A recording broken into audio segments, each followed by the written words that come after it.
بسم اللہ والصلاة والسلام على رسول اللہ وبعد اعوذ باللہ من الشیطان الرجیم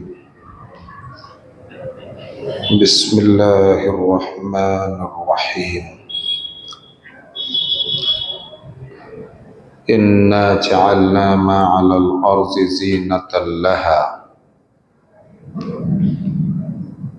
لنبلوهم أيهم أحسن عملا وإنا لجاعلون ما عليها صعيدا جرزا۔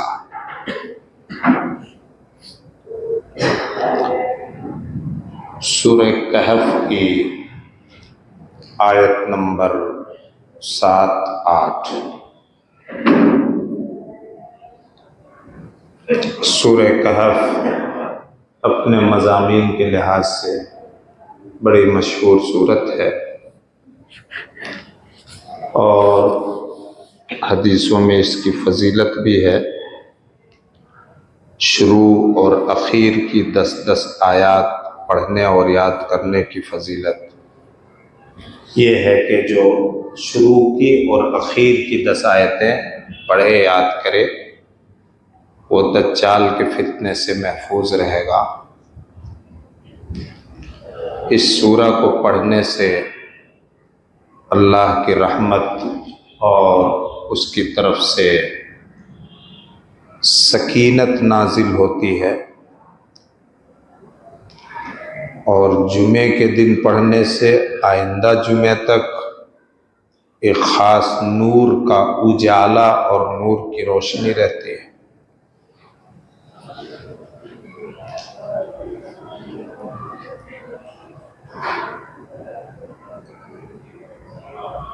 کہف آپ لوگ جانتے ہوں گے کہ وہ گوفا اور غار جس میں کچھ نوجوانوں نے اپنے دین و ایمان کو بچانے کے لیے اور توحید کو بچانے کے لیے پناہ لیا تھا۔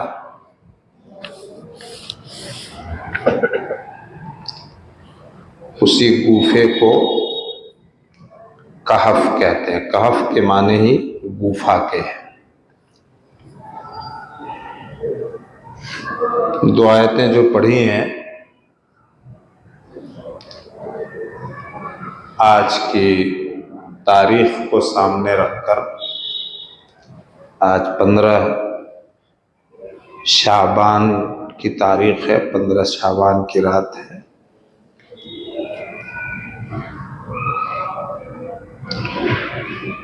دیکھیے، آدمی جب سنت پہ جتنا زیادہ عمل پیرا ہوگا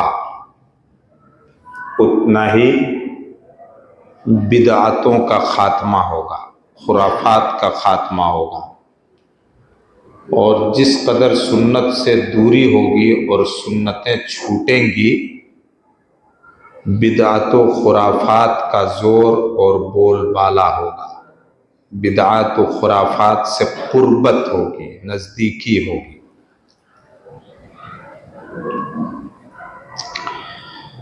آیت نمبر 7 کو پہلے سن لیجئے۔ انا جعلنا ما علی الارض زینۃ لہا۔ زمین پر جو کچھ ہے وہ زمین کی زینت اور اس کی رونق اور اس کی خوبصورتی کے لیے ہے۔ یہ پیڑ، یہ پودے، یہ سبزہ، یہ ہریالی، ندیاں، سمندر، جھیل، پہاڑ، آبشار، جھرنے، زمین پر طرح طرح کی کھیتیاں، فصلیں، طرح طرح کے مکانات اور طرح طرح کے انسان اور طرح طرح کے جانور، یہ سب کے سب زمین کی رونق اور زینت کے لیے۔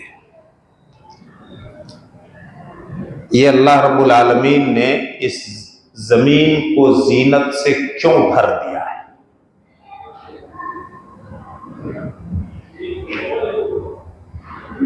اس زمین کو اللہ تعالیٰ نے بارونق کیوں بنایا؟ پرکشش، اٹریکٹیو کرتی ہے اپنی طرف انسان کو۔ لِنَبْلُوَهُمْ أَيُّهُمْ أَحْسَنُ عَمَلًا، یہ ہے مقصد دوسرے ٹکڑے میں، دوسرے جملے میں، تاکہ ہم آزما لیں کہ انسانوں میں اچھے عمل کرنے والے کون ہیں، اچھے عمل کرنے والے، احسن عملا۔ سورہ ملک میں بھی ہو بہو یہی الفاظ ہے، الذی خلق الموت والحیات لیبلوکم ایکم احسن عملا۔ انسانوں، تمہارے لیے موت و زندگی کو ہم نے اس لیے بنائی ہے، ہم آزمانا چاہتے ہیں کہ تم میں سے اچھے عمل کرنے والا کون ہے۔ اسی اچھے عمل کو عمل صالح بار بار قرآن کریم میں اللہ تعالیٰ نے اس کے نام سے یاد کیا ہے۔ اسلام میں اچھے عمل کی گنجائش تو ہے، صرف گنجائش نہیں بلکہ اچھے عمل پر ابھارا ہے، کثرت عمل پر نہیں۔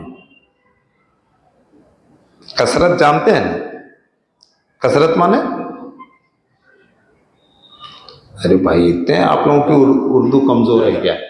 زیادہ، ادھک۔ بعض موقع پر اللہ کے رسول صلی اللہ علیہ وسلم نے ادھک عمل کرنے سے روکا ہے،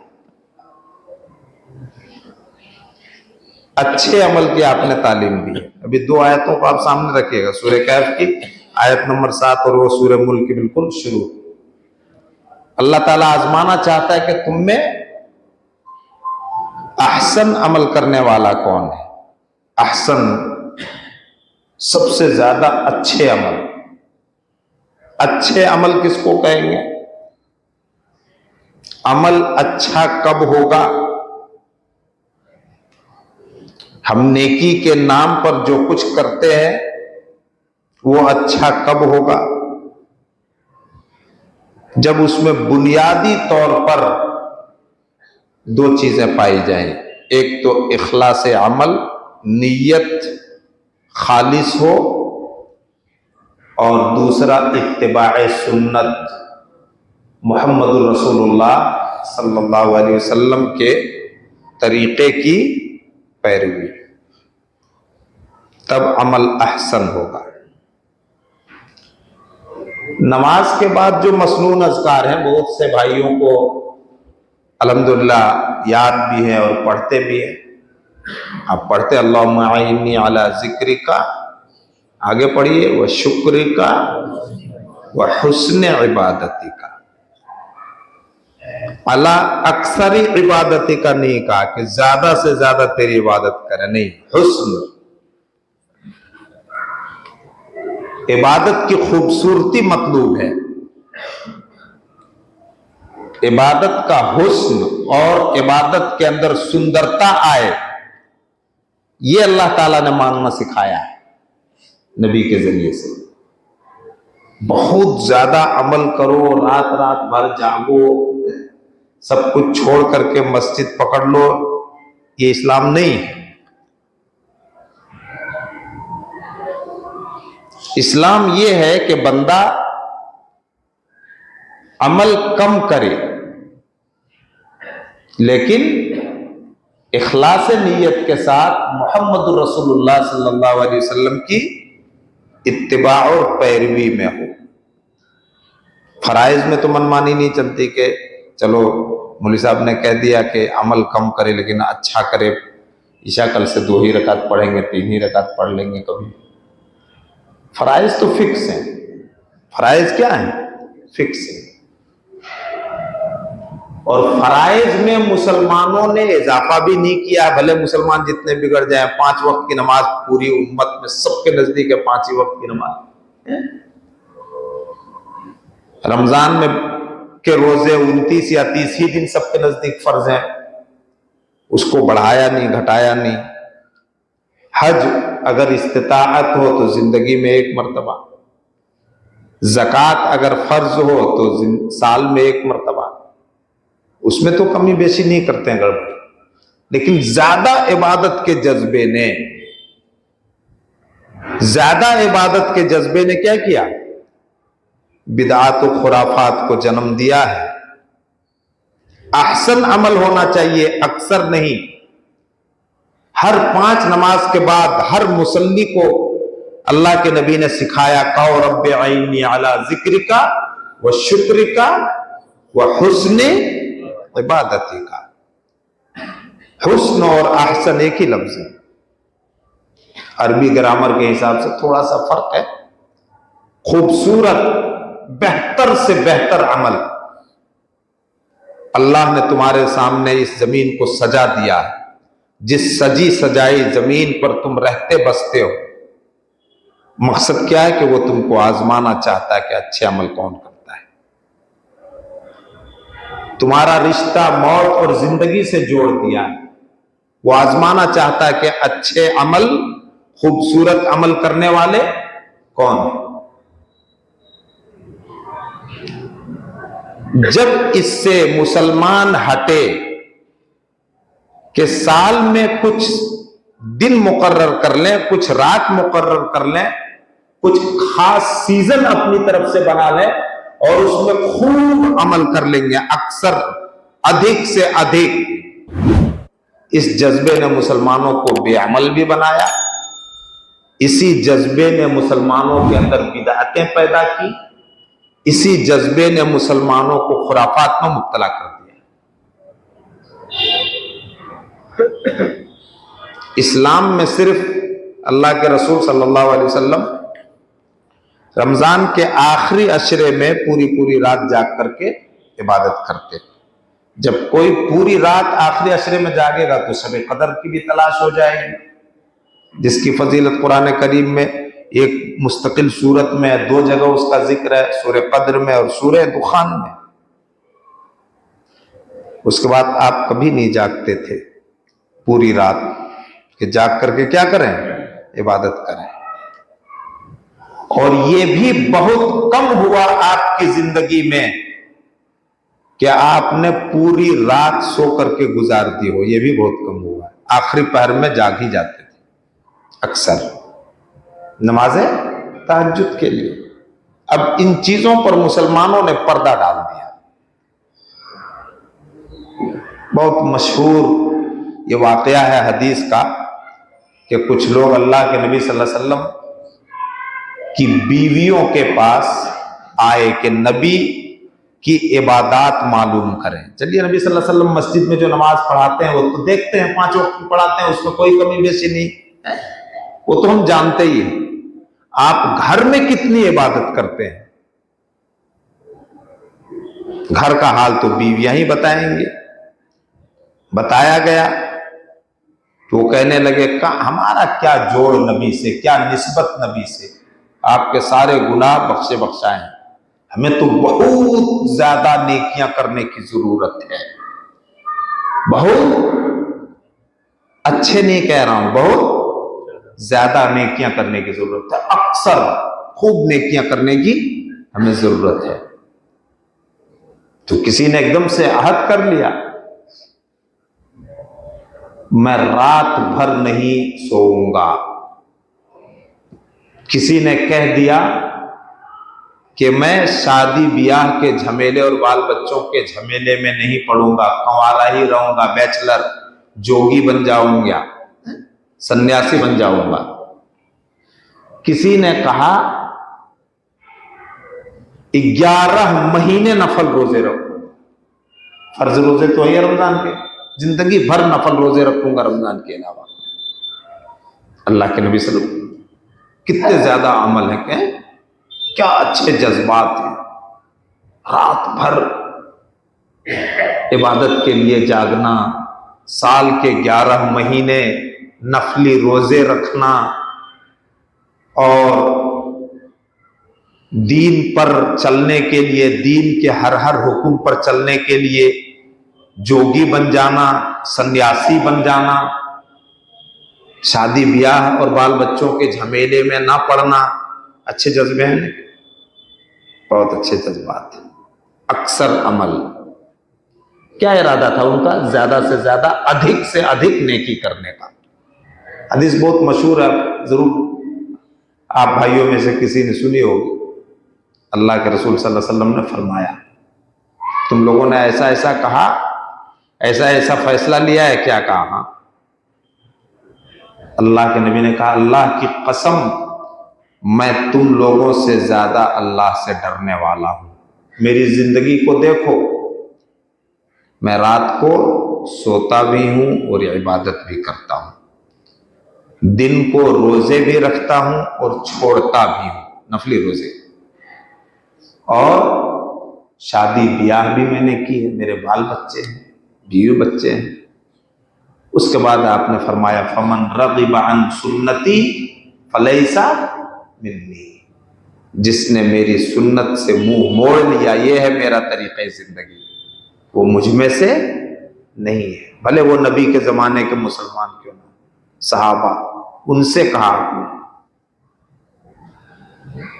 اس سے بھی کیا معلوم ہے؟ اسلام میں ادھک اور اکثر مطلوب نہیں ہے، احسن مطلوب ہے۔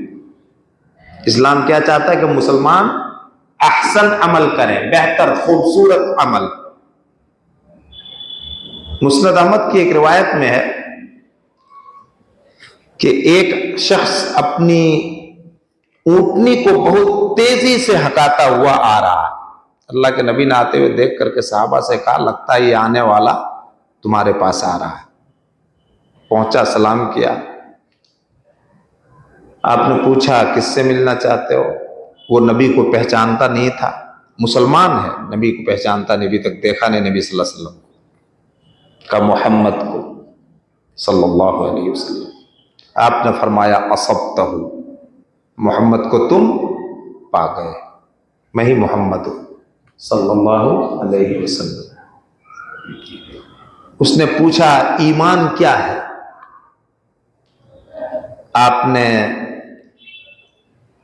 شہادتین کے بعد نماز، رمضان کے روزے، حج اور زکوٰۃ گنوائے، بس ارکان اسلام، ارکان خمسہ، 5 پلرز آف اسلام، اسلام کے جو 5 نیو اور بنیاد، وہ گنا دیا۔ وہ سمجھ گیا دین کی نیو اور بنیاد یہی ہے۔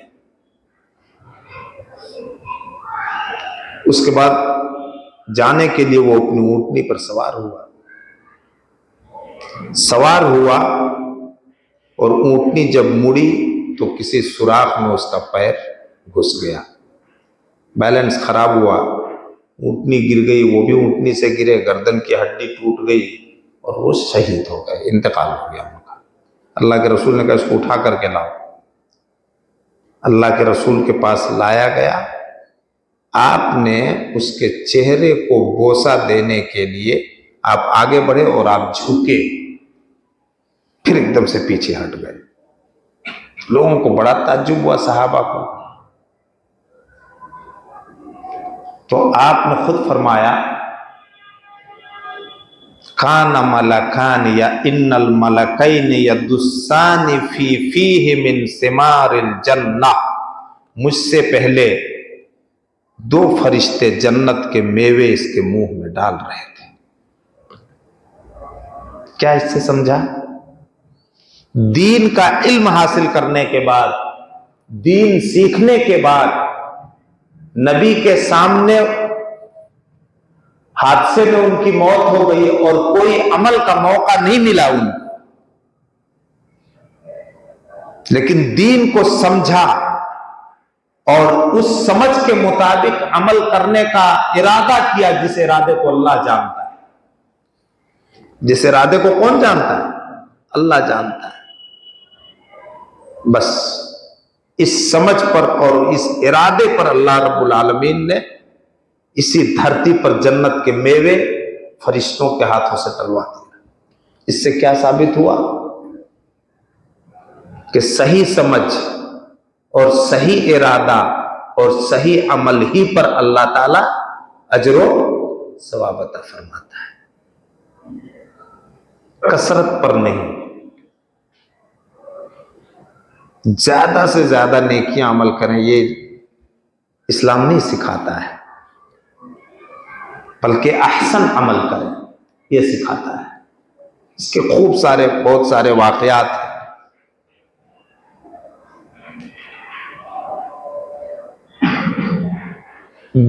جن چیزوں سے نیکیاں برباد ہوتی ہیں ان میں سے ایک بدعت کا عمل ہے، بدعت کا کام ہے۔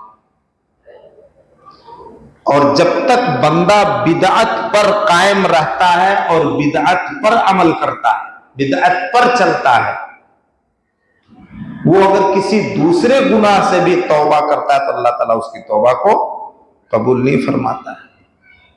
بہت مشہور حدیث ہے، اتنا سنگین جرم ہے یہ۔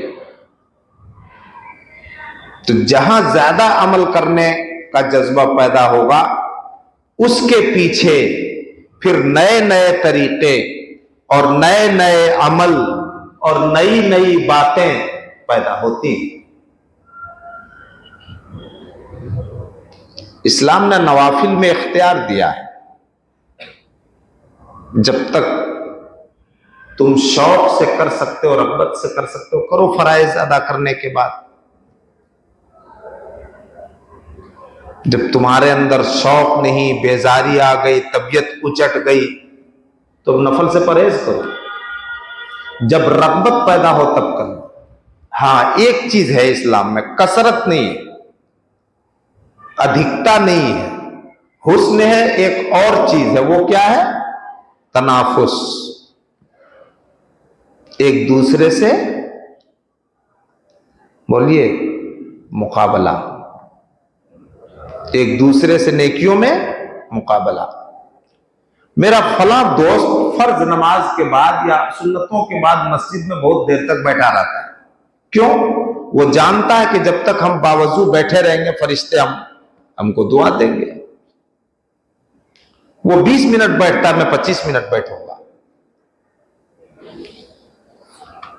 اس کا حکم ہے، اس کو اللہ تعالیٰ نے سراہا ہے اور اس کی تعریف کیسے ہوئی۔ میرا ایک دوست مجھ سے پہلے مسجد میں چلا جاتا ہے اور وہ 4 رکعتیں نوافل پڑھ لیتا ہے فرض نماز سے پہلے، میں 6 پڑھوں گا۔ ذالک فلیتنافس المتنافسون۔ یہ کمپٹیشن اچھا ہے، یہ کمپٹیشن کیا ہے؟ اچھا ہے۔ مجھ کو معلوم ہوا کہ میرا دوست آدھے گھنٹے تک قرآن تلاوت کرتا ہے، میں 45 منٹ کروں گا۔ یہ اچھا جذبہ ہے۔ مقابلہ آرائی تو ہے لیکن کثرت نہیں ہے۔ حدیث کا وہ واقعہ کتنا مشہور ہے کہ کچھ غریب نادار قسم کے صحابہ نبی اکرم صلی اللہ علیہ وسلم کی خدمت میں حاضر ہوئے اور وہ کیا کہنے لگے؟ ساری نیکیاں تو مالدار لوگ لے گئے۔ اللہ پر کیا جذبہ ہے! ساری نیکیاں مالدار لوگ لے گئے۔ وہ نمازیں پڑھتے ہیں جیسے ہم پڑھتے ہیں، وہ بھی روزے رکھتے ہیں جیسے ہم رکھتے ہیں، اور ضرورت سے زائد مال سے وہ صدقہ و خیرات کرتے ہیں، تعاون دیتے ہیں دوسروں کو، اور ہمارے پاس ضرورت سے زائد مال نہیں ہے۔ کیا جذبہ تھا ان لوگوں کا ہے کہ کاش مال رہتا تو ان مالداروں کی طرح ہم بھی خرچ کرتے۔ یہ جذبہ ہے۔ آج جذبہ کتنا الٹ گیا ہے، وہ بیان کرنے کی ضرورت نہیں ہے۔ اپنی غربت کی شکایت کر رہے ہیں، کس نیت سے، کس ارادے سے؟ کہ ہم ایک نیکی سے محروم ہیں، مال نہ ہونے کی وجہ سے، اپنی غریبی کی وجہ سے، اور جو جسمانی عبادتیں ہیں نماز اور روزے، اس میں دونوں برابر ہیں۔ تو اللہ کے رسول صلی اللہ علیہ وسلم نے اس کا حل بتایا کہ صرف غریبوں کا، یہ مالداروں کا دین نہیں ہے۔ سبحان اللہ، الحمدللہ، ولا الہ الا اللہ، اللہ اکبر، یہ کلمات خوب کثرت کے ساتھ کہو، جو ہر بول اللہ کی توحید پر مشتمل، خوب کثرت سے کہو۔ موقع تلاش کرو، کسی کو بھلائی کی بات بتا دو، موقع تلاش کرو برائی سے روکنے کا اور برائی سے روک دو۔ یہ سب بھی کیا ہے؟ صدقے کے برابر اجر و ثواب کے کام ہیں۔ مال نہیں ہے تو جانے دو، یہ سب کر لو۔ اور آپ نے فرمایا ایک آدمی اپنی بیوی سے حلال طریقے پر جو ملاقات کرتا ہے اپنی جنسی خواہش پوری کرنے کے لیے، اس میں بھی صدقے کے برابر ثواب۔ صحابہ کو بڑا تعجب ہوا کہ اس میں بھی ثواب ہے کیا؟ یہ بھی عبادت ہے کیا؟ کہا کیوں نہیں؟ اگر وہی کام تم کسی غیر عورت کے ساتھ کرو تو گناہ ہوگا، اللہ تم پر غضبناک ہوگا، تو وہی کام اپنی بیوی کے ساتھ کرو تو عبادت ہے۔ اس سے بھی کیا ثابت ہوا؟ مقابلہ ہونا چاہیے، لیکن مقابلے میں سیما کو نہیں پار کرنا ہے۔ اکثر کے جذبے میں نئی چیزیں، نئے عمل ایجاد نہیں کرنا ہے۔ دو آیتیں یاد رکھیے گا، سورہ کہف اور سورہ ملک کی۔ اللہ ہم کو آزما کر کے دیکھنا چاہتا ہے کہ ہم میں احسن اور اچھے عمل کرنے والا کون ہے، اور اچھے اور احسن عمل وہی ہے جو اخلاص نیت کے ساتھ محمد الرسول اللہ صلی اللہ علیہ وسلم کی سنت اور طریقے کی اتباع اور پیروی میں کیا جائے۔ اور اللہ نے یہ سکھایا کہ ہر فرض نماز کے بعد یہ مانگو، رب اعینی علی ذکرک و شکرک و حسن عبادت، اس پر زور دیجئے گا۔ تیری عبادت ہم خوبصورتی سے کر سکیں، اس کی توفیق دے دے۔ اور عبادت کی خوبصورتی، اللہ کی ایسی عبادت کرو گویا تم اس کو دیکھ رہے ہو۔ اگر یہ نہیں کیفیت پیدا ہوتی ہے تو کم سے کم یہ تو سوچو وہ ہمیں دیکھ رہا ہے، جو اخلاص کا اعلیٰ درجہ ہے۔ اللہ تعالی ہم سب کو حسن عمل کی توفیق دے۔ زیادہ تر دعا کیا نکل جاتی ہے؟ اللہ تعالی ہم لوگوں کو خوب عمل کرنے کی توفیق، خوب نہیں بلکہ حسن عمل کی توفیق دے۔ سبحانک اللہم و بحمدک، اشہد ان لا الہ الا انت، استغفرک و اتوب الیک، وصلی اللہ علی نبینا محمد و آلہ وسلم۔ السلام علیکم ورحمۃ اللہ وبرکاتہ۔